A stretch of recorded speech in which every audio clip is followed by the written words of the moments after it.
আমার আজকের তেলাওয়াতকৃত আয়াত সূরা ফাতিহা। কোন সূরা? বলেন বলেন। ফাতাহ শব্দের শাব্দিক অর্থ বিজয়। যেহেতু একটা বিজয় পেয়েছি আমরা, পরাধীন থাকলে মানুষ যে কি অসহায় থাকে আমি রিমান্ডে বুঝেছিলাম। মাটির নিচে যখন আমাকে নিয়ে যেত মাঝে মাঝে চোখ কালো কাপড় দিয়ে বেঁধে, আমার মাথায় দড়ি লাগিয়ে হাতে হ্যান্ডকাপ দিয়ে টাঙিয়ে রেখেছিল 11 ঘন্টা।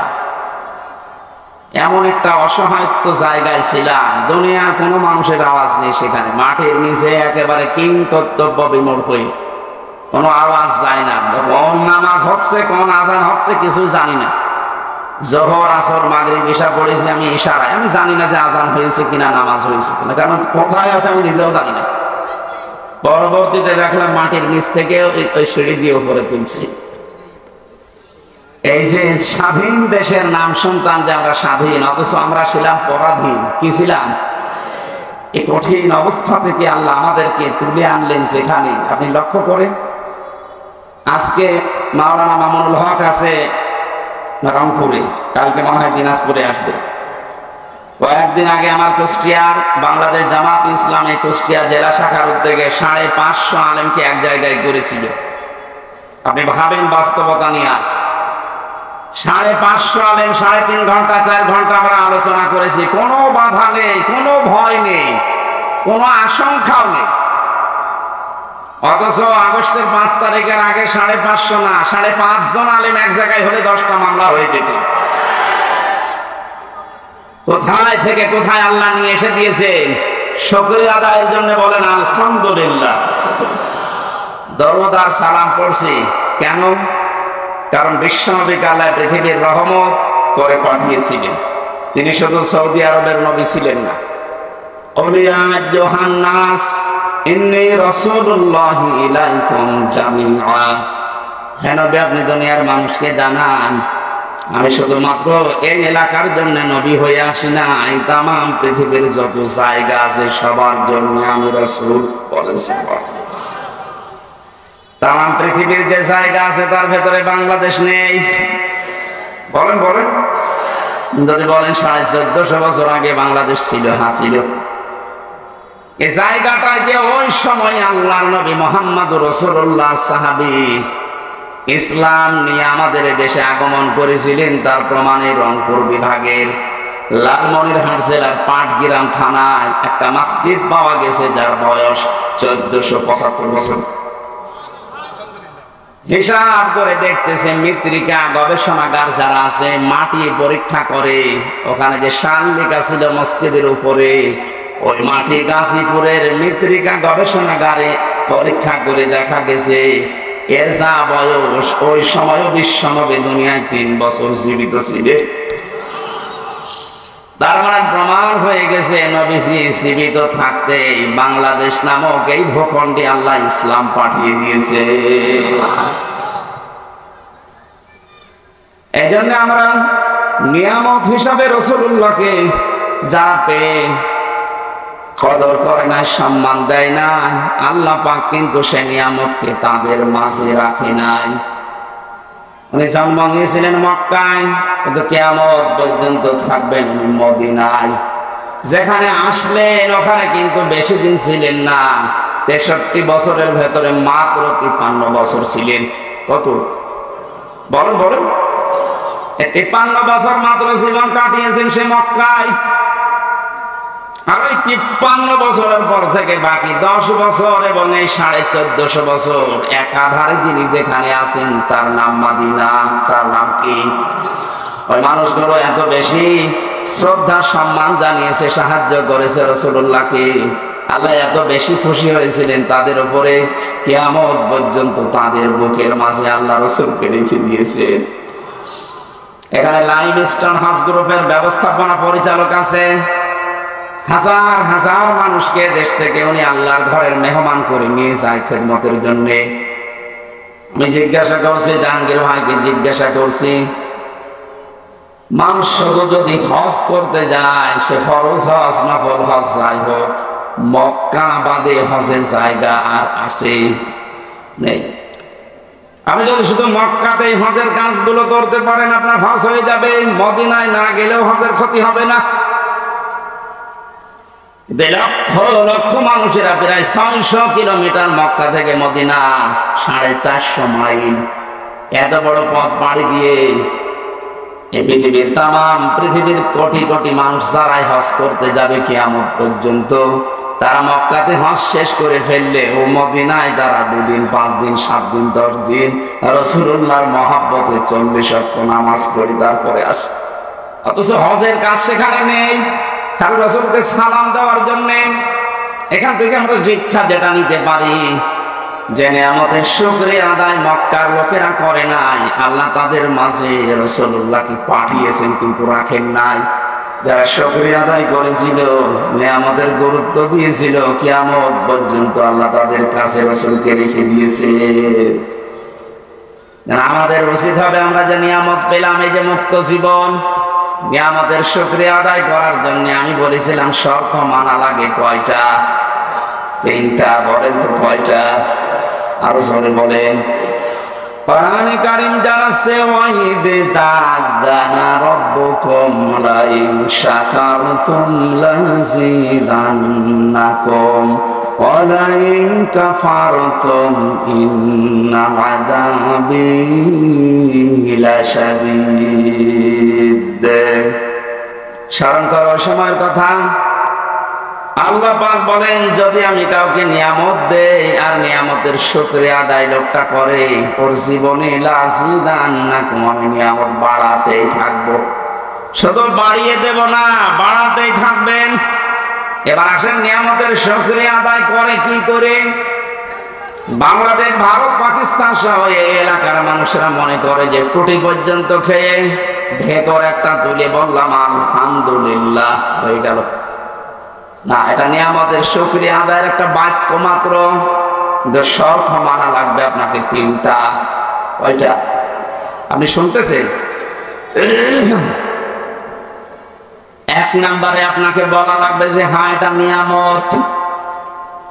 এই 15.5 বছর পরে যেটা পেলেন, সত্যি করে মুখ দিয়ে উচ্চারণ করেন তো এটা কি নিয়ামত? বলেন বলেন। 96% মুসলমান আমরা এখানে বাস করি, অথচ আমাদের ধর্মীয় গ্রন্থ কোরআনে কারীমকে প্রচার করার জন্য 14 জায়গায় অনুমতি নেওয়া লাগতো। কত বড় নিয়ামত আমরা পেয়েছি যে এখন কোনো অনুমতি না, ওরা এসে আর পাহারা দেয়।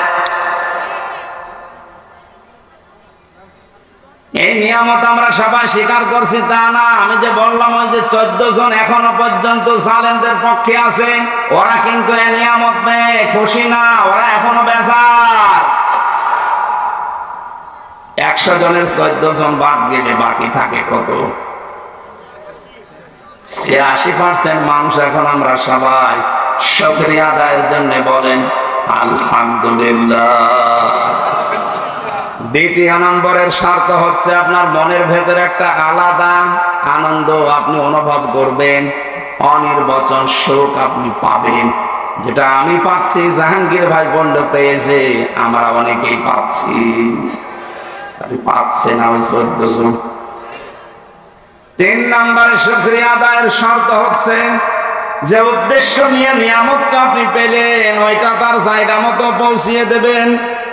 যেহেতু 9 দফা কর্মসূচি ছিল, যারা ছাত্র আন্দোলনে যুক্ত ছিল তাদের প্রথম কর্মসূচি যে কোনো বৈষম্য থাকবে না। এই ছেলেটা বিশ্ববিদ্যালয় থেকে অনার্স মাস্টার্স করা, এর সাথে আর একটা ছেলে পড়েছে। এই 15 বছরের যেটা হাল দেখলাম আমরা, ফার্স্ট ক্লাস ফার্স্ট হওয়ার পরে ওই জায়গায় বসতে পারবে না, আর 70 রোল নাম্বার যা, সে টাকা দিয়ে ওই জায়গায় বসে পড়বে। এটা তো বৈষম্য না? বলেন। এই কাজগুলো যারা জারি করেছিলেন, এই বৈষম্য দূর করার জন্য তো আন্দোলন ছিল। সুতরাং আমরা দেখতে চাই এদেশের 1 ইঞ্চি জায়গায় যেন বৈষম্য বলে কিছু না থাকে। আর এটা দূর করার জন্য মানুষের তৈরি করা আইন কানুন দিয়ে 100% সম্ভব না, এটা সম্ভব হবে আল্লাহর এই কালাম দিয়ে। সুতরাং নিয়ামতের যদি সত্যিই পরিপূর্ণ শুকরিয়া আদায় করতে চাই, আল্লাহ পাকের এই নিয়ামত এই কালাম দিয়ে 56,000 বর্গ মাইল চলা লাগবে। এটা আমরা দেখতে চাই না।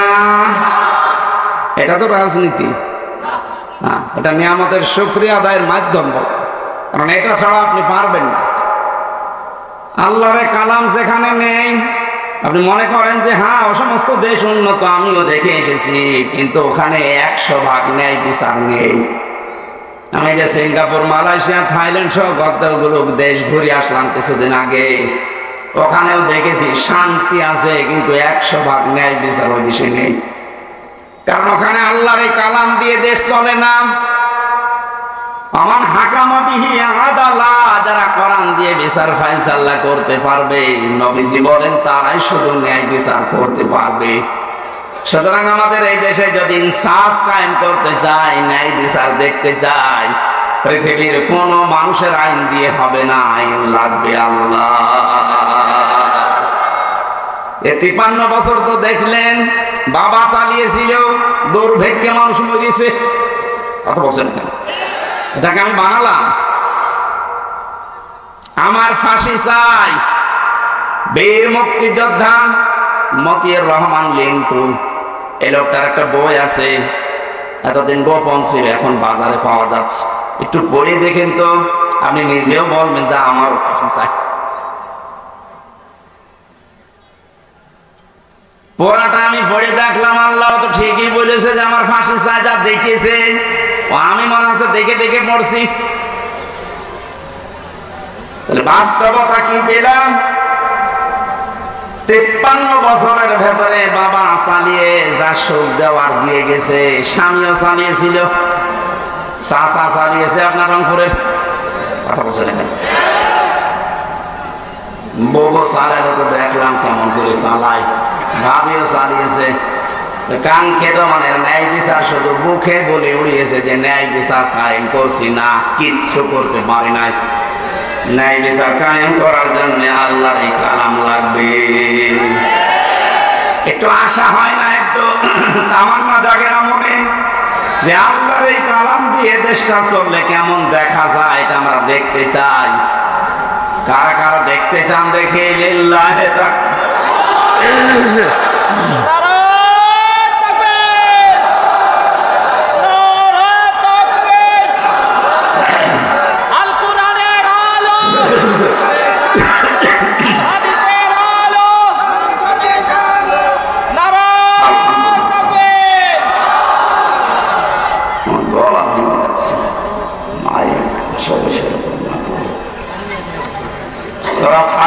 বিজয়, এই সূরা থেকে মাত্র 2টা আয়াত পড়েছি, আমরা তাফসীরে প্রবেশ করছি।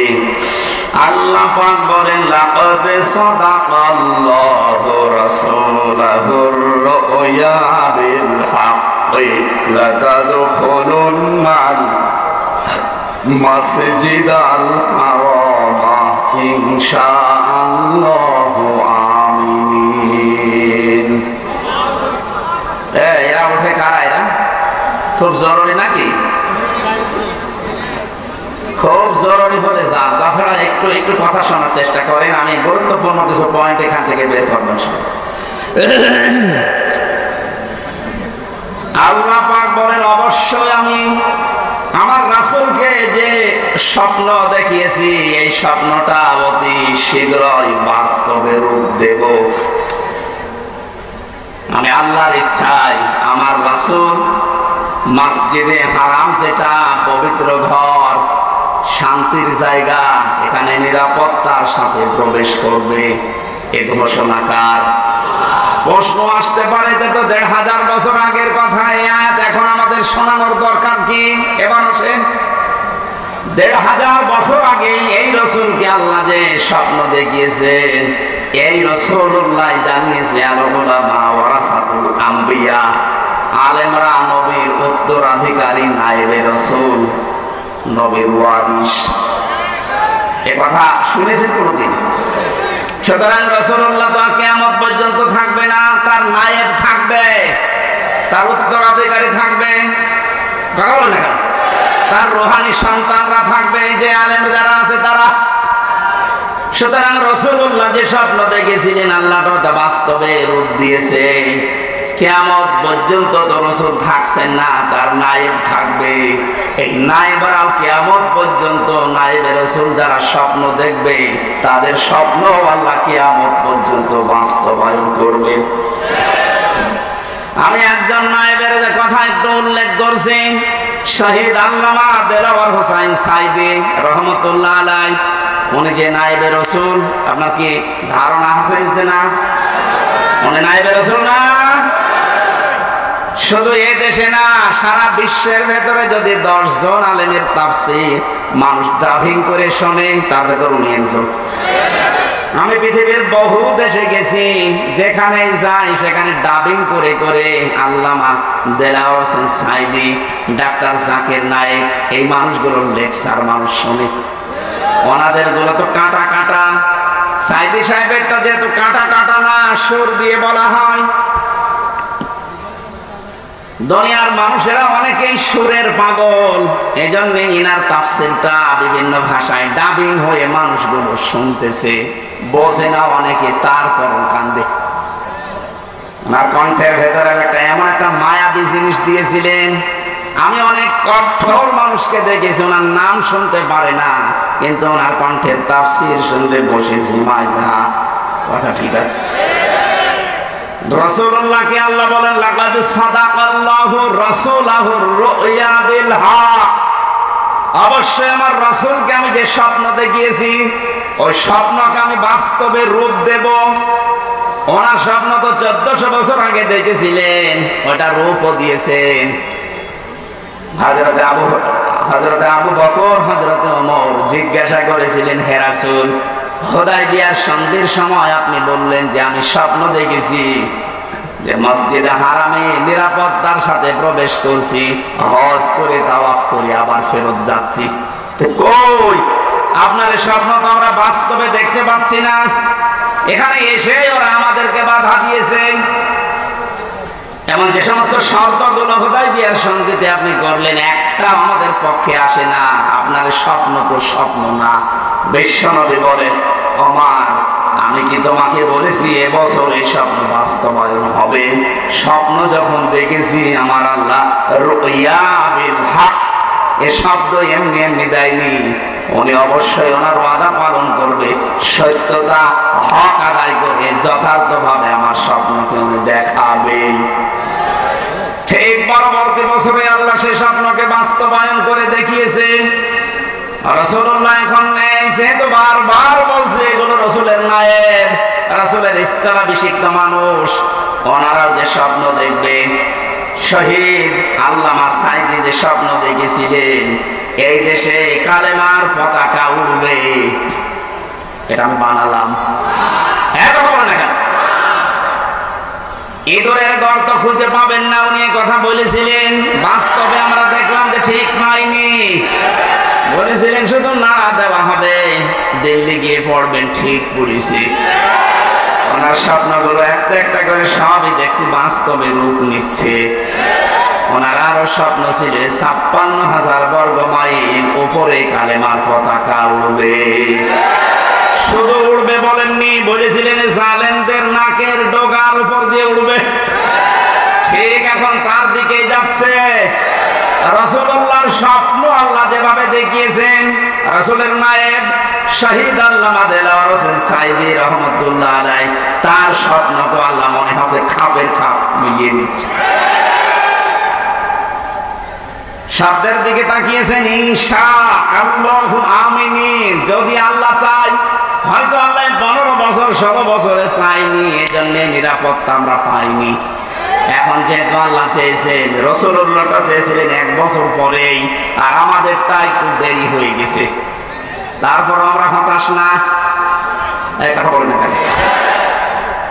আল্লাহ পাক বলেন ইনশাআল্লাহু আমিন, নিরাপত্তার সাথে আমার যে ঘর মসজিদে হারাম, এই পবিত্র ঘরে হে নবী আপনার সাহাবীদেরকে আপনি প্রবেশ করতে পারবেন। আমরা দেখেছি ইতিহাস থেকে এই সূরার 18 নম্বর আয়াত আমরা শুনছি। হুদায়বিয়ার সন্ধির সময় 1300-1400 মানুষ নিয়ে এসেছিলেন নবীজি। 1400 সাহাবী নিয়ে তিনি হজ করতে আসলেন। হুদায়বিয়া নামক যে জায়গাটা, ওখানে এখন দেখলাম একটা মসজিদ বানানো আছে, একটা খেজুর গাছ আছে পাশে, একটু ছোট্ট বাজার আছে, মানুষ বাজার ঘাট করছে। এই জায়গাতে ১৫০০ বছর আগে রাসূলুল্লাহ ১৩৯৯ জনকে হাতের উপরে হাত দিয়ে বায়াত করিয়েছিলেন। ও বাংলার মুসলমানেরা, শুধু ঘটনা শোনা না, এখান থেকে বাস্তব শিক্ষা কি? হযরত ওসমানকে পাঠিয়েছিলেন তারা মক্কাতে। ওরা ওসমানকে বেঁধে রেখে ঘোষণা দিয়েছে যে ওসমানকে হত্যা করা হয়েছে। ওই সময় রমজান মাস ছিল। নবীজি সাহাবীদেরকে বললেন, তোমরা সবাই আমার হাতের উপরে হাত দাও, ইহরামের যে কাপড় পরা আছে হজ করার জন্য ওইটা খুলে ফেলো। এখানে যেহেতু হজের ব্যবস্থাপনা পরিচালক আছেন লাইমস্টোন, আমি বারবার বলছি এই কারণে বাংলাদেশে বহু মানুষ হজের কাজ করছেন। আমি নিজেও গেছি ফরিদপুরের একজনের মাধ্যমে, ঝিনাইদহের একজনের মাধ্যমে। আপনাদের এই এলাকা ভিত্তিক আমি যতটুকু খবর নিয়েছি, শুনলাম, আর ওরা অনেকদিন থেকে ওই দেশের সাথে পরিচিত। এমন এমন মানুষের সাথে হজে উমরাতে যাওয়া দরকার, যেখানে গেলে আল্লাহর নিদর্শনগুলো দেখা যায়। আজকে আমি আসার পরে যে কথাগুলো শুনেছি, আশা করছি অনেক কিছু ওনারা আল্লাহর নিদর্শন দেখাতে পারবে। এই জায়গাটা যেটুকু হাপলা আছে, যারা এই কাজগুলো করে ব্যবসার খাতিরে, তারা কিছু টাকা পয়সা বাঁচাতে অনেক মানুষকে আল্লাহর সৃষ্টি নিদর্শন দেখায় না। বহু জায়গা আছে দেখার মতো। আল্লাহ বলেন, কুল সিরু ফিল আরদ ফানজুরু, জমিন ভ্রমণ করো আর নজর করে দেখো। ওনাদের যারা দায়িত্বে আছেন, জাহাঙ্গীর ভাই সহ, মুয়াজ্জিম ভাই সহ আর যারা আছে, আপনারা যদি যেতে চান ওই মানুষগুলোর সাথে যোগাযোগ করবেন আর বলে দেবেন, এই যে কোরআনে হাদিসে যে বর্ণিত জায়গাগুলো আমাদের দেখান, আমাদের ঈমান যেন যা আছে আরো বেড়ে যায়। আমি তো শুধু হজে চাইনি, ৪৫টা দিন যত কিছু কোরআন হাদিসে পড়েছি সব মিলাতে গেছি। এখানে নবীজি ১৪০০ মানুষকে নিয়ে একজন মানুষকে পাঠিয়েছিলেন, তার জামাই হযরত ওসমান, আর বাকি সব তার সাথে। যেই শুনেছে যে ওসমানকে ওরা হত্যা করেছে, শুধু এই খবরটা, অথচ হত্যা করে নাই, বেঁধে রেখেছিল। নবীজি বললেন, এই গাছের এই বাবলা গাছ, এখানে আমার হাতের উপরে হাত লাগাও, আর ১৩৯৯ জন যারা আছে হজের কাপড় পরা, হজের কাপড় খুলে ফেলো। যারা আলেম আছেন বলেন তো, হজ করা অবস্থায় কাপড় খোলা না। কোন মানুষ যদি শরীরের পশম খুলে পড়ে যায়, তার ক্ষতি হবে হজের। হজের যে সমস্ত কাজগুলো আছে, একটাও যদি আপনার ওয়াজিব যেগুলো উলট পালট হয়ে যায়, বিনা কারণে আপনি চুল টেনে ছিঁড়তে পারবেন না। কথা বুঝতেছে? যেখানে চুল টেনে ছিঁড়িয়ে বা এমনি চুল পড়িয়ে যদি টান দিয়ে তাহলে দম দেওয়া লাগে, হজের ক্ষতি হয়ে যায়। সেখানে আপনার ইহরামের কাপড় নবীজি বললেন খুলে ফেলো, সাধারণ কাপড় পরো। নবী কি জানতেন না যে আমার ফরজ হজ নষ্ট হয়ে যাবে? জানতেন না?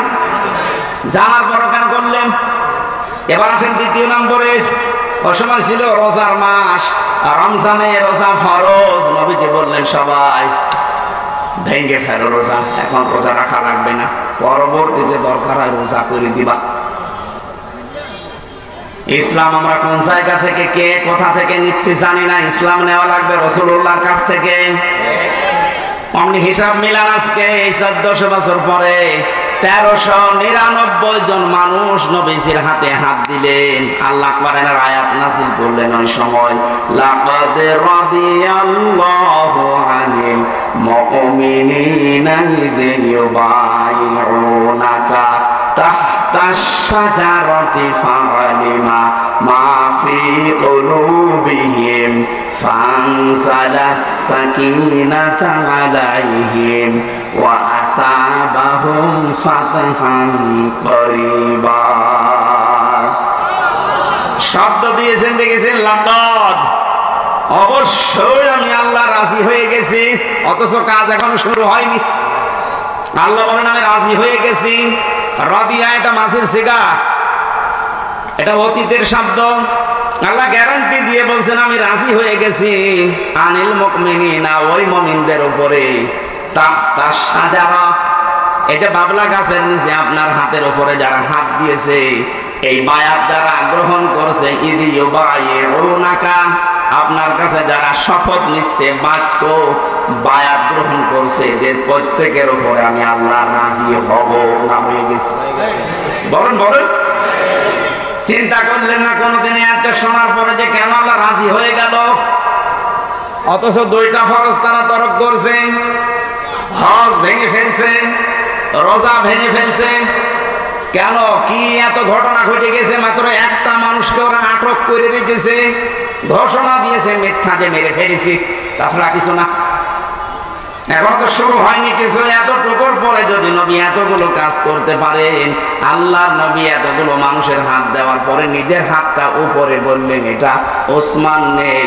আজকে যারাই বায়াত নিচ্ছে সবার উপরে যেহেতু আল্লাহ রাজি, আমি এই হাতটা দিলাম, এটা ওসমানের হাত।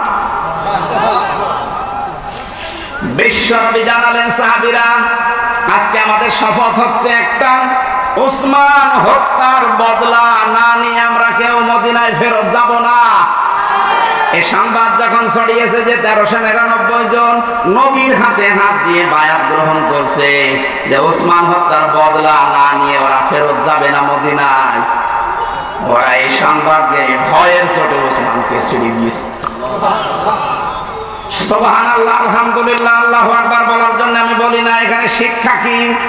একটা মানুষের জীবনের মূল্য কত বেশি। নবীজি শুধু একটা মানুষকে হারিয়েছিলেন, তা ওরা মেরে ফেলেছে, মিথ্যা সংবাদ ছড়িয়েছে। এ কারণে যদি তিনি বলতে পারেন আমরা প্রতিশোধ না নিয়ে আজকে মদিনায় যাব না, হজ এখন থাক, ইহরামের কাপড় খুলে ফেলো, রোজা ভেঙে ফেলো, আগে আমরা প্রতিশোধ নেব, শরীরে শক্তি অর্জন করো। 1100-র উপরে মানুষ মারা গেল 5 তারিখের আগে। আমাদের এখন শপথবদ্ধ হওয়া দরকার। আপনাকে বুঝে হা করছেন নাকি আন্দাজে হা করছেন? ইসলাম এটার নাম। আজ আমরা যদি ঐক্যবদ্ধ হয়ে এভাবে সব এক জায়গায় হতে পারি না, একজনের জন্য নবীজি যদি সব বাদ দিয়ে প্রতিশোধ নেওয়ার জন্য শপথ নিতে পারে, 1100 মানুষের জন্য যে লোকটা দায়ী ও চট করে ঢুকে পড়বে, আমরা আঙ্গুল চষবো। আপনি আসেন, আপনি আসেন, আপনাকে দেখছি, আসেন। এখানে একটা টাচ দিয়ে রাখি, কয়েকদিন আগে শিল্পকলা একাডেমির একজন দায়িত্ব পেয়েছেন। এই লোকটার নাম সৈয়দ বেলাল আহমেদ, না হেলাল, বেলাল না হেলাল আহমেদ জান। এই লোকটা দায়িত্ব পাওয়ার পরে চেয়ারে বসেই ঘোষণা দিয়েছে আল্লাহর বিরুদ্ধে 2024 সালে মেয়েদের পর্দা করার দরকার নেই। পর্দা করা এটা তো হামজার নির্দেশ। বলেন বলেন, এ সরাসরি কথা বলেছে হামজার বিরুদ্ধে না আল্লাহর বিরুদ্ধে? এটা দেখো তাফসীর মাহফিলে এই মানুষগুলো না, এটা রেকর্ড হচ্ছে, কালকে সারা দেশে ছড়াবে। আমি এখন 18 কোটি মানুষের দায়িত্ব নিয়ে কথা বলছি। ইমিডিয়েটলি এই নাস্তিককে চেয়ার থেকে নামাতে হবে। এই কথা বলেন না কেন? হয়তো এরকম সাহস পাবে, কিছুদিন পরে কালামানিকের মতো আরেকজন আসবে। আমরা চাই এই নাস্তিক সৈয়দ হেলাল উদ্দিন নাকি হেলাল আহমেদ শিল্পকলার দায়িত্বে যে পেয়েছে, আল্লাহর বিরুদ্ধে কথা বলিস। 96% মুসলমানের দেশে আল্লাহর বিরুদ্ধে কথা বলা মানুষ আমরা দেখতে চাইছি। আরে ওকে পাল্টাতে হবে, ওকে পাল্টাতে হবে। এর জন্য যদি আবার শপথ নেওয়া লাগে, আমরা শপথ নিতে রাজি আছি। স্বপ্ন যখন দেখেছে রাসূলুল্লাহ নায়েবরা, এই স্বপ্ন বাস্তবায়ন হবে। উনি যখন বলেছিলেন জালেমদের নাকের ডগার উপরে কালেমার পতাকা উড়বে, ইনশাআল্লাহ এই স্বপ্ন বাস্তবায়ন হবে। এই জন্য তো আয়াতের মাঝে আল্লাহ ইনশাআল্লাহ দিয়েছেন, ইনশাআল্লাহু আমিন। নিরাপত্তার সাথে আপনি চলতে পারবেন। মুহাল্লিকিনা রুসাকুম ওয়া মুকাসসিরিনা লা তাখাফুন। যখন মসজিদে হারামে প্রবেশ করে কেউ চুল গোসল করে, কেউ টাক করে ফেলবে, কোনো ভয় থাকবে না তোমার মনের ভেতরে। ফাআলিমা মা লাম তা'লামু, এটা তো তুমি জানতে না, আমি আল্লাহ তোমাকে জানিয়েছি। নিজে জানি, কিন্তু তোমরা নিজেরা এটা জানতে না।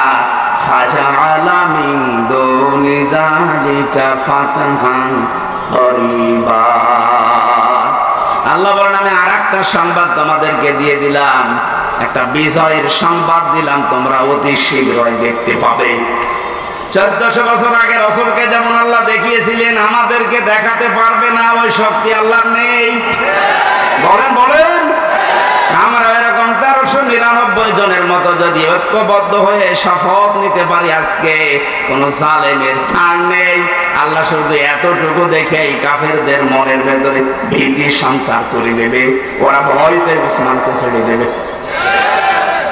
আজ বিশ্বের দিকে তাকান, আন্তর্জাতিক মহলটা কিন্তু অনেকে এখন নজর দিচ্ছে এই দেশের দিকে। এই বিষয়টা গোপনীয়, এই জন্য আমি বলছি না। আপনি মনে করছেন দেশে ইসলাম কায়েম হয়ে গেলে আপনি টিকে থাকতে পারবেন না। আমার পাশে যে প্রতিবেশী আছে, প্রতিবেশী কোনোদিন চায় যে আমরা এদেশে দিন কায়েম করে ফেলি? ওরা আমাদের এই দেশকে যখন ভাগ হয় তখন নাকি সাহায্য করেছিল পাকিস্তানের কাছ থেকে আলাদা করার জন্য। এই জন্য ওনারা আমাদের বন্ধু। আজ ওনারা 7 সিস্টারের মাধ্যমে 7 ভাগ হচ্ছে, আমরাও সাহায্য করব। আপনি যদি 1 ভাগ করে বড় বন্ধু হয়ে যান, আমরা 7 ভাগ করে দিচ্ছি, আমরা তো আর বড় বন্ধু। অলরেডি শুরু হয়ে গেছে, যা শুরু হয়েছে মণিপুরে। দেখেন কি হয় কয়েকদিন পরে, ধুতি নিয়ে টানাটানি বেজে যাবে দাদার। সাতাহান কারিবা, আসন্ন বিজয় আমরা দেখতে পাচ্ছি, বিজয় খুব নিকটে। আল্লাহ যেন চর্ম চোখে এটা দেখার তৌফিক দেয় যে দেশটা কোরআন দিয়ে চলছে এবং নিরাপদে আছে। শুধু চললেই হবে না, নিরাপত্তা লাগবে। 228টা রাষ্ট্র এখন দুনিয়ায়, মাত্র 57টা মুসলিম রাষ্ট্র, এর ভেতরে অধিকাংশগুলোই মুনাফিক। কথা বলেন না কেন? তাও আশপাশের প্রতিবেশীগুলো যদি ইমানদার পেতাম, তাও আশার সঞ্চার হতো। প্রতিবেশীগুলো সব হারামি আর বেঈমান। তারপরও মনুষ্যত্ব যেহেতু আছে, চীনের রাষ্ট্রদূত যা বলেছে সেই দিন, এমনকি মায়ানমারের রাষ্ট্রদূত যে পজিটিভ কথাগুলো বলছে, আশা করছি বাকি যারা আছে সবার মন আল্লাহ ঘুরিয়ে দেবেন। এই দেশে আবার নায়েবে রাসূলের স্বপ্ন পূরণ হবে, কালেমার পতাকা পথপথ করে উড়বে ইনশাআল্লাহ। মেয়েদেরকে জুজুর ভয় করে দেখানো হচ্ছে যে ইসলাম দেশে কায়েম হয়ে গেলে আপনাদের ঘরের ভেতরে থাকা লাগবে, এটা মিথ্যা কথা। জামাতে ইসলামের কেন্দ্রীয় আমির উনি ঘোষণা দিয়েছে, জুজুর ভয় বাদ দেন, ইসলাম যদি দেশে কায়েম হয় সবচেয়ে বড় নিরাপত্তার সাথে থাকবে মেয়েরা। তখন আর ধর্ষণের সেঞ্চুরি হবে না। কথা বলেন। আল্লাহ আমাদেরকে এই দৃশ্য দেখার সুযোগ যেন করে দেন, বলেন আমিন। অন্য ধর্মের যারা আছেন ওয়েলকাম জানাচ্ছি। গত পরশুদিনও দিনাজপুরের মাটিতে 10 জন অমুসলিম ইসলাম গ্রহণ করেছে আমাদের কাছে।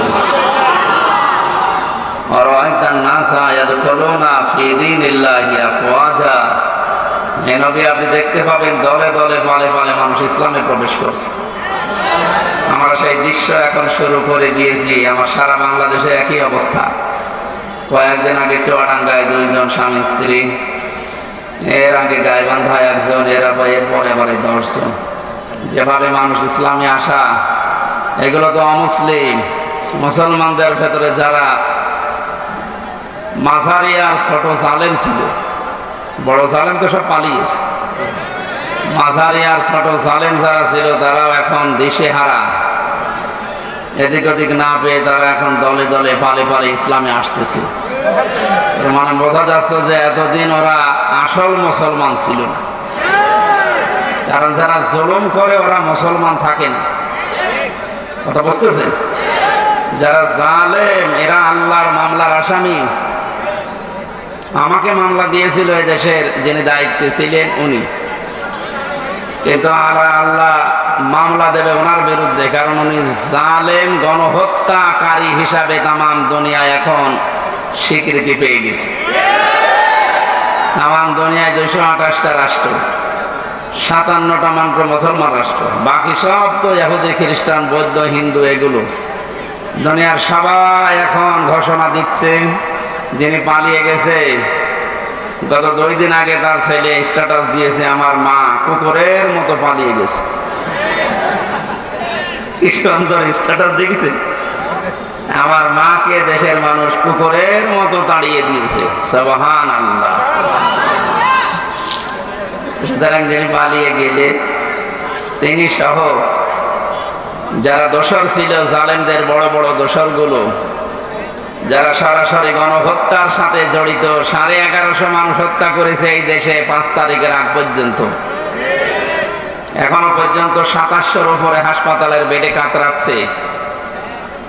যার ভেতরে ন্যূনতম মনুষ্যত্ব আছে, সে কোনো দিন জালেমের পক্ষ নিতে পারে না। কারণ কেউ যদি জালেমের তোষামত করে, তাকে আল্লাহ 2টা জিনিস থেকে বঞ্চিত করে দেয়। 1 নম্বরে সে মরণের সময় ঈমান পাবে না, 2 নম্বরে ওর জন্য নবীর সুপারিশ হারাম।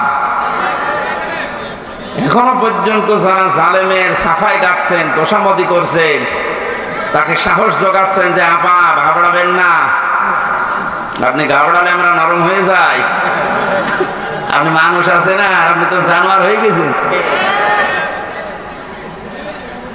আপনার এই সমস্ত কথা শুনে পাগলামি করে বলছে যে না, আমি পাশে আছি, চট করে ঢুকে পড়বো, আপনি আসেন, আপনি আসেন।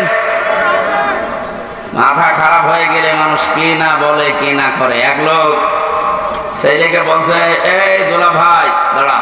দুলা ভাই মানে একবারে বাড়ি থেকে বলছে, মা আমি মারা যাবো। মারা যাবি কেন? বাবা আমার দুলা ভাই ঢুকিস। ঠিক আছে, ও মেনসে বাড়ি আসো করে আমি দেখতেছি। সারাদিন পরে যখন বাড়িতে এসেছে, ডাক দিয়ে বলছে, কি গো তোমার মাথা ঠিক আছে? তুমি নাকি ছেলেকে দুলা ভাই ডেকেছো? বলছে, আরে মা, গরু হারালে এরকম হয়। একটা গরু হারিয়ে গেছে। কি হারিয়েছে? একটা গরু হারিয়ে গেছে, তাই ছেলেকে দোলা ভাই বলে ফেলছে, স্ত্রীকে মা বলে ফেলছে। একটা রাজত্ব হারিয়ে গেলে মাথা ঠিক থাকে, এই জন্যই তো ওটা পাল্টা করতেছে। নাই তো যে লোকটার নামে 113টা মামলা, সব মার্ডার মামলা, গুমের মামলা, সে কোন সাহসে এই কথা মুখ দিয়ে বের করে যে আমি পাশে আছি, চট করে চলে আসবো? ওর মাথা খারাপ হয়ে যায়। আপনি কি জানেন কত মানুষের বুক খালি করেছেন আপনি? কত মানুষ আশায় আছে আপনার শুধু একটু চামড়া পাওয়ার জন্য। কত মানুষ মান্যত করে আছে, আল্লাহ আমি একটু চামড়া দিও। সুতরাং যেহেতু রাজত্ব হারিয়ে গেছে, তো আজকের স্ট্যাটাস দিয়েছে জয় সাহেব যে আমার মা মাথা খারাপ, ওনার কোনো বক্তব্য আপনারা কাউন্ট করবেন না। গর্ব হারালে মানুষ যদি বউকে মা বলে ফেলে, ছেলেকে দোলা ভাই বলে, রাজত্ব হারিয়ে গেলে অনেকে অনেক কিছু এখন বলবে।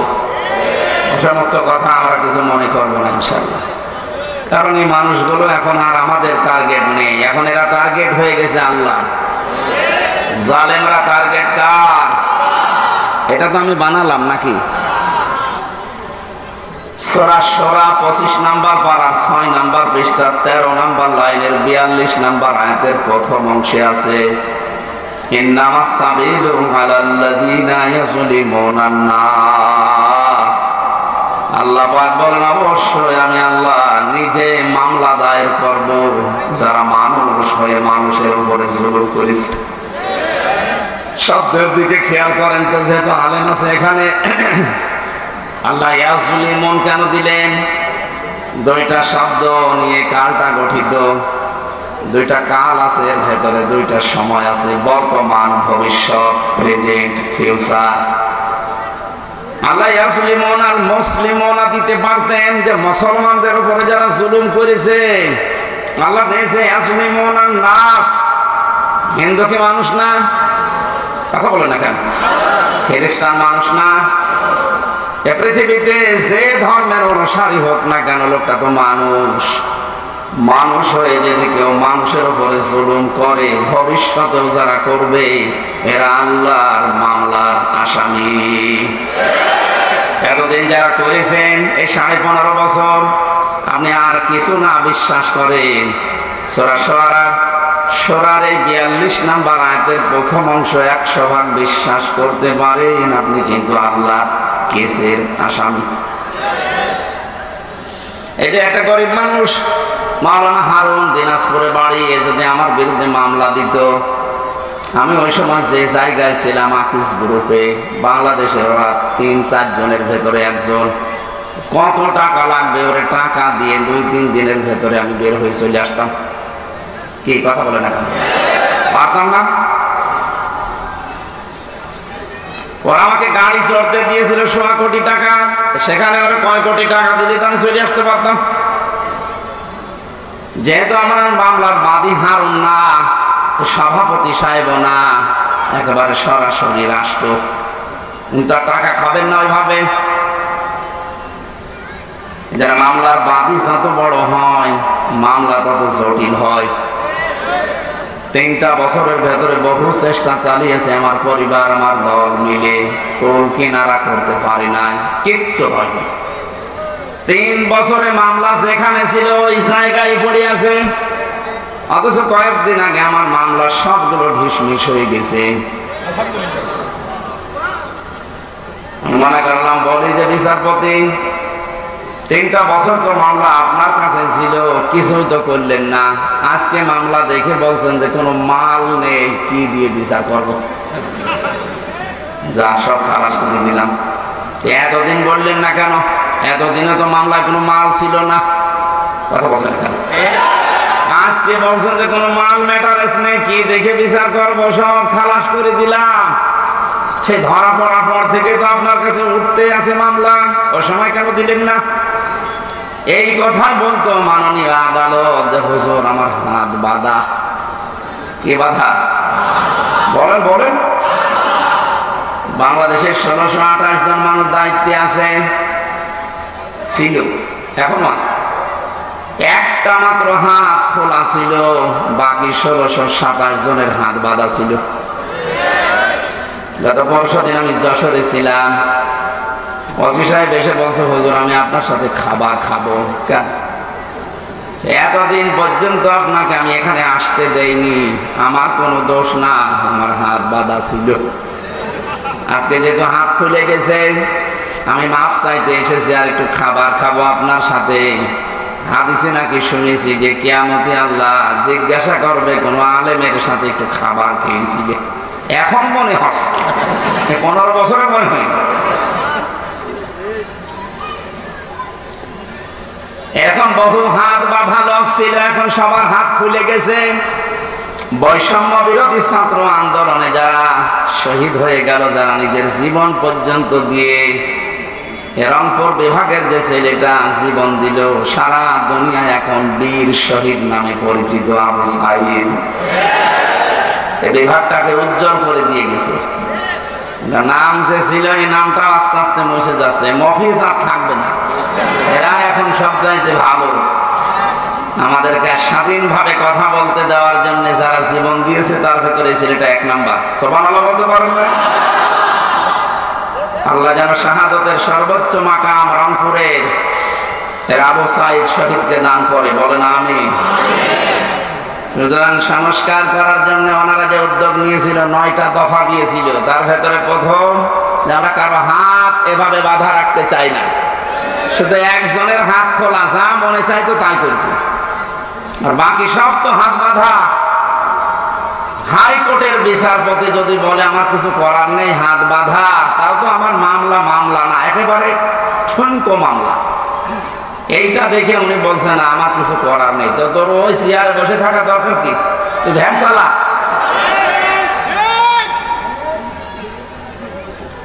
আল্লাহ বিশাল জগদ্দল পাথর আমাদের বুকের উপর থেকে নামিয়ে একটা স্বস্তি, শান্তি, একটা নিরাপত্তা আমাদেরকে দিচ্ছেন। আমি ওই ধাঁচে একটা তেলাওয়াতকৃত আয়াত সামনে আপনাদের দিয়েছি, তাফসীরুল কোরআন মাহফিল লিখে দিয়েছেন, আমরা তাফসীর আকারে কথা বলার চেষ্টা চালাবো ইনশাআল্লাহ।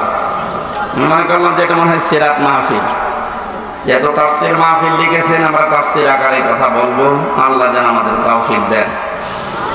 জাহাঙ্গীর আলম ভাই বলছিলেন যে একটা স্বস্তি লাগছে, একটা আনন্দ লাগছে, আমাদের আসলেও একটা আনন্দ লাগছে। কোন নিয়ামত পাওয়ার পরে যদি 3টা বিষয় আপনার সামনে আসে, তাহলে আপনি মনে করবেন যে আপনি নিয়ামতের শুকরিয়া আদায় করেছেন। কয়টা? এটা একটা নিয়ামত না?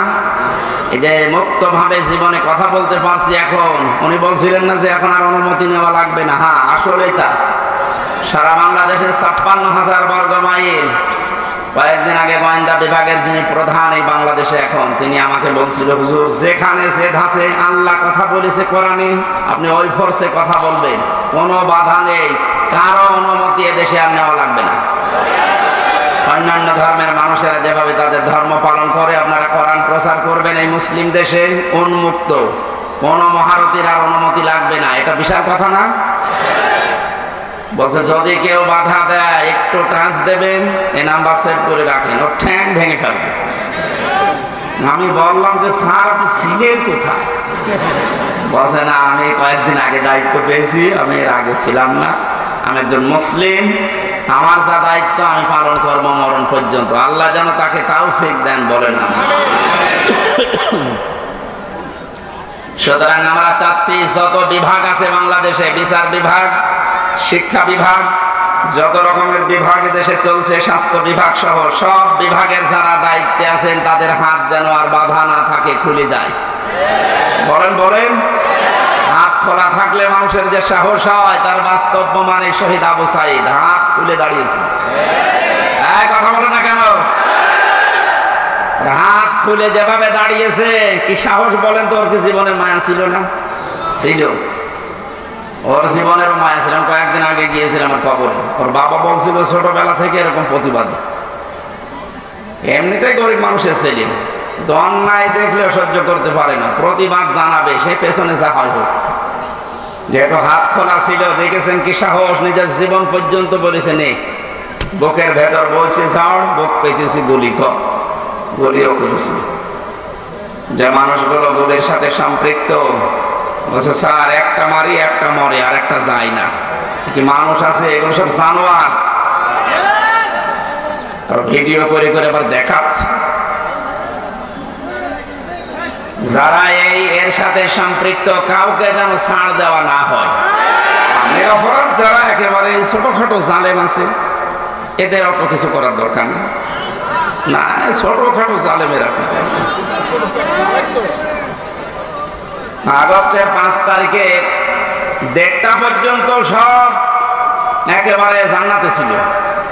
বিকাল 5টা বাজার পরে আমার বংশের, তো আমার কুষ্টিয়ায় বাড়ি, আমার বংশের 100 জনের 98 জন সব বঙ্গবন্ধুকে দ্বিতীয় নবী মনে করে, মানে এইরকম গোড়া অমিল। আমার বিকাল 5টায় বলছে, বাবাজি আমরা সব পাল্টিয়ে গেছি। পাল্টে গেছি মানে এখন আমরা সব জামাত ইসলাম। জামাত ইসলাম একটা ভালো পরিবর্তন হয়ে এত দ্রুত 4.5 ঘন্টার ভেতরে ইমান এনেছে, এখন সব পাল্টিয়ে গেছে। এই জন্য ছোটখাটো যে মানুষগুলো মাঝারি ধরনের জালেম ছিলেন, আর একেবারে ছোট জালেম, তারা দেখছে না আর কাজ হবে না, কারণ জালেমরা আর ঘুরতে পারবে না এদেশে। মানুষ এখন বড় সচেতন। যারা আসতে চাচ্ছেন, আমরা তো দেখতে পাচ্ছি দলে দলে মানুষ আসতেছে, এখনো তওবার দরজা খোলা আছে, এখনো এদেশে আপনাদের জন্য উন্মুক্ত আছে। ছোটখাটো জুলুম করেছিলেন, ফিরে আসেন, ওয়েলকাম জানাচ্ছি ইসলামে। কোথায় আসবেন বলেন তো? ইসলামে আসবেন। আল্লাহ ইয়াসলিমুন আন-নাস এমনি দেয়নি, ওই জুলুম তো বন্ধ হয়ে গেছে, কিন্তু এখনো জুলুম থেমে নেই। আপনি কি মনে করছেন জুলুম বন্ধ হয়ে গেছে? এখন অনেক ঘাপটি মারা মুনাফিক ছিল এই 5 তারিখের পর থেকে আজকের এই 13 তারিখ পর্যন্ত, ওরা এখনো পর্যন্ত থেমেনি, ওরা এখনো চালিয়ে যাচ্ছে। যারা এগুলো করছেন আপনারা থামেন, নয়তো আপনার কপালে ওই জালেমদের মতো আগুন লাগবে। ওদেরকে এতদিন জালেম বলতেন আপনি নিজে, আর এখন নিজেই জুলুমবাজ হয়ে গেছেন। এখন আপনি নিজে মানুষের বাড়ি ঘরে আক্রমণ চালাচ্ছেন দিনে রাতে, সাদা তো আবার চালু হয়ে যাচ্ছে। এগুলো মানুষ না, এগুলো জালেম, এগুলো মামলার আসামি আল্লাহ। কার? যারা আল্লাহর মামলার আসামি হয় তারা আমাদের বন্ধু হতে পারে? এজন্য আপনারা থামবেন। আপনারা যদি না থামেন, জনগণ উপযুক্ত জবাব দেবে সামনে ইনশাআল্লাহ। আজকের জরিপ দেখেছেন সকালে, ইন্টারন্যাশনাল জরিপ বের হয়েছে, বাংলাদেশের 100 জনের 28 জন জাতীয়তাবাদী দল যেটা আছে এটাকে সাপোর্ট করছে। 100 জনের 14 জন যারা বিদায় নিয়েছে জালেমদের সাপোর্টে আছে। 100 জনের 58 জন ইসলাম যারা চায় তাদেরকে সাপোর্ট করছে। এটা যদি অব্যাহত থাকে, চুপ করে। জালেমরা তো বুঝে ফেলেছে, মুনাফিকরা অনেকে বুঝেছে যে না, এত দিনকাল ভালো না। এই কয়দিনের ভেতরে যদি 58 ভাগ হয়ে যায় ইসলামপন্থীরা, আর 1 মাস যেতে দেন, 100 ভাগের 80 ভাগ হয়ে যাবে ইনশাআল্লাহ। এই জন্য অনেকে বলছে না, আর দরকার নেই, তাড়াতাড়ি আপনি দেন, আমরা আবার বসি। আবার বসি মানে জায়গাটা যদি ক্লিয়ার না করে ওই জায়গায় দেন, আবার তো দিনের ভোট রাতে হবে। একবার বিয়ে করে কেবল বাসর ঘরে ঢুকবে, দাদি শাশুড়ি এসে বলছে দেখো আমার কিন্তু একটা পুতি চাই। অনেক মাথা নিচু করে বলছে দোয়া করেন, হবে। শাশুড়ি এসে বলছে বৌমা যাই করো, আমার কিন্তু নাতি চাই। ঠিক আছে, দোয়া তো করেন। ননদ এসে বলছে আমার ভাতিজা চাই। দেবর এসে বলছে আমার ভাগ্নি চাই। স্বামী এসে বলছে তুমি কি করবা জানি না, আমার কিন্তু বেবি চাই। বউ এবার মুখ উঁচু করে বলছে স্বামী আপনার বংশের কি সব পাগল? কেবল আসলাম, এখন কিছু হইল না, আর আপনারা এক একজন বেবি চান, ভাতিজা চান, পুতি চান, নাতি চান। তার সময় তো দেবেন 10 মাস 10 দিন। সময় না দিয়ে যা করেছেন, আরম্ভ করেছেন, আমি পাবো কোথায়? আমি কি ওগুলো ফ্লেক্সি লোড করে সাথে নিয়ে আসবো? তো যাদের আমরা দায়িত্ব দিয়েছে ছাত্র জনতা মিলে, এরা কি ফ্লেক্সি লোড করে নিয়ে আসবে? এই জায়গাগুলো পাল্টাতে হবে না? একটু সময় তো দেবেন, অন্তত 10 মাস 10 দিন। আর কথা বলেন না কেন? এখনই লাফাচ্ছেন। জামাতে ইসলামের কেন্দ্রীয় আমির ডাক্তার শফিকুর রহমান জানিয়েছে আমরা সময় দিতে চাই, যৌক্তিক এবং সম্মানজনক একটা সময় চাই। যে সমস্ত জায়গাগুলো এই 15.5 বছরে পুরাটা নষ্ট হয়ে গেছে, আপনি একটু ভাবেন তো কত বড় দুর্নীতিগ্রস্ত হলে জাতীয় মসজিদের ইমাম পালিয়ে যায়। কেন্দ্রীয় মসজিদ বাইতুল মোকাররমের ইমামও পালিয়ে গেছে। কোথায় ছিল দেশটা? প্রত্যেকটা দিক আর বিভাগ এরকম। এই সুনামগঞ্জের সাল্লায় দেখলাম একটা ইসলাম শিক্ষা পড়াচ্ছে হিন্দু টিচার। আপনি বলেন হিন্দু, সে ইসলাম শিক্ষা পড়াচ্ছে। কোথায় নামিয়েছে ইসলামকে? শিক্ষা ব্যবস্থা কোথায় নিয়ে গেছে? প্রত্যেকটা জায়গা এরকম। বিচার বিভাগ কোথায় গিয়েছিল আপনি টের পাননি? কালামানিকের দিকে তাকিয়ে বিসি উড়ে গেছে। মানুষের কি রাগ বলেন তো, যে জায়গা আর দেখতে পাইনি এমন জায়গায় লাগিয়েছে যে সাতার বিসি শেষ। কে যেন ডাবিং করে বলছে তাই বলে আমার বিসিতে মারবে? লজ্জা আছে ওর? এই শয়তান জায়গায় থাকতে যে জুলুম অত্যাচার করেছে, আল্লাহকে ভুলে গেছে নাকি?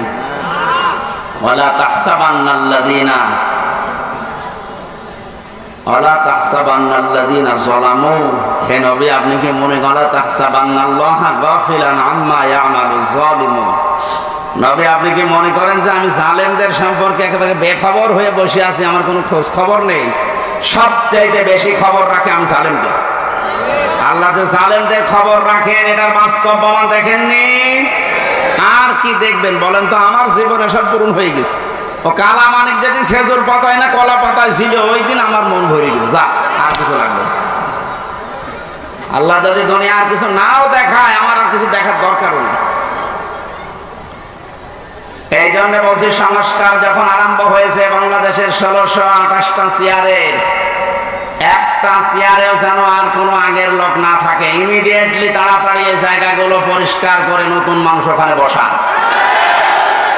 এরা মাঝে মাঝে নতুন নতুন ইস্যু তৈরি করে আবার এই দেশটাতে পৃথিবীকে দেখাবে যে এখনো আমরা শান্ত হতে পারিনি। আমরা তো শান্ত আছি, এই কথা বলে না কেন? এদেশে এখন যে যার ধর্ম ঠিক মতো নিরাপত্তার সাথে পালন করছে, কোনো অসুবিধা নেই। হ্যাঁ, কিছু মানুষ যেহেতু চাচ্ছে এদেরকে যেন উপরে উঠতে না দেয়, ওরা চালিয়েছিল হিন্দুদেরকে দিয়ে, পারে নাই। হালে যখন পানি নেয়নি, দেখছে আলেমরা মন্দির পাহারা দেয়, তখন আর কি করবে? ওটা বাদ দিয়ে এবার চালিয়েছে প্রধান বিচারপতিকে দিয়ে, দেখি কিছু করা যায় কিনা। ছাত্র জনতা দেখলো না, তখন আর হালে পানি নেয়নি, আবার লাগিয়েছে আনসার। আনসার মানে সাহায্যকারী। কিসের সাহায্যকারীরা? শয়তানের সাহায্যকারী। এটা দিয়েও পারে নাই, ডাক্তারদের লাগিয়েছে, ওইটাও হালে পানি নেয়নি। আবার লাগিয়েছে গার্মেন্টস কর্মীদেরকে, ওইটাও যখন আর পানি নিচ্ছে না, ওদের যা চরিত্র, আমার মনে হয় এখন গলন্দ ঘাটের বেশ্যাদেরকে লাগাবে সামনে। যত কিছুই লাগেন না কেন, এ দেশের মানুষ কিন্তু এখন আর ঘুমিয়ে নেই। 58 যখন আজকের রিপোর্ট, আর কয়দিন যেতে দিন, 70 হয়ে গেলে এ দেশটা ইসলামের হাতে আসবে ইনশাআল্লাহ।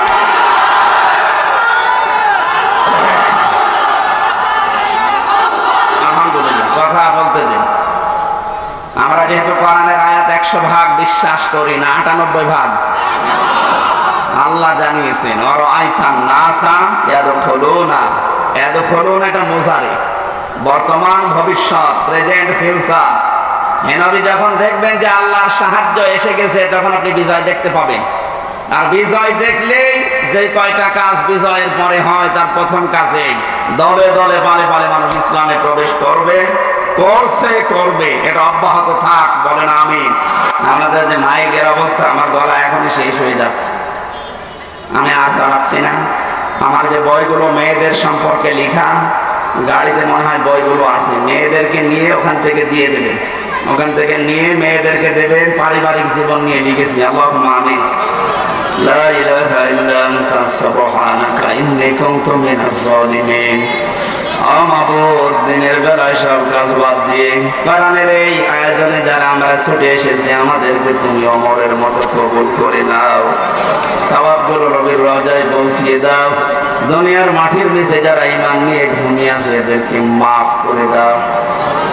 রব্বুল আলামিন, বৃষ্টি নেমে গেছে, সবাইকে নিরাপত্তার সাথে তুমি বাড়িতে পৌঁছে দিও।